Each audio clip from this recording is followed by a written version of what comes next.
जो वोट डाले जाते हैं वो एमएलएस डालते हैं। इसलिए हमारी कोशिश है, बीजेपी के पास 28 एमएलए तो हैं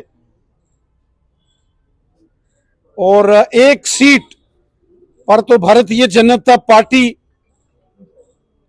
की जीत निश्चित है, लेकिन जो बाकी की 3 में से 2 सीटों पर किस प्रकार की रणनीति बनाई जाएगी उसको लेकर भी सारी डिस्कशंस चल रही हैं। हम तो कोशिश करेंगे और हमारा प्रयास रहेगा कि एक से ज्यादा सीटें भारतीय जनता पार्टी राज्यसभा में भी जीते। चूंकि राज्यसभा में 28 एमएलए भारतीय जनता पार्टी के हैं और एक सीट बीजेपी बड़ी आसानी से उस पर बीजेपी की जीत होगी, इसमें सब जो इलेक्शंस के बारे में जानते हैं। लेकिन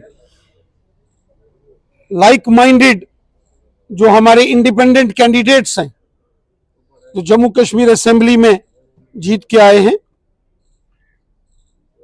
हम कोशिश करेंगे कि भारतीय जनता पार्टी एक से ज्यादा सीट राज्यसभा में भी बीजेपी जीत कर आए।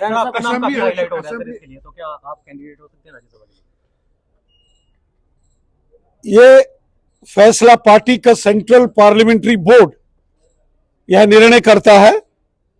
हम सब भारतीय जनता पार्टी के कार्यकर्ता, पार्टी के डिसिप्लिन सोल्जर्स हैं, पार्टी के समर्पित कार्यकर्ता हैं। हम सब जो भी पार्टी इस संदर्भ में निर्णय लेगी वो हम सब के लिए जो है स्वीकार्य होता है।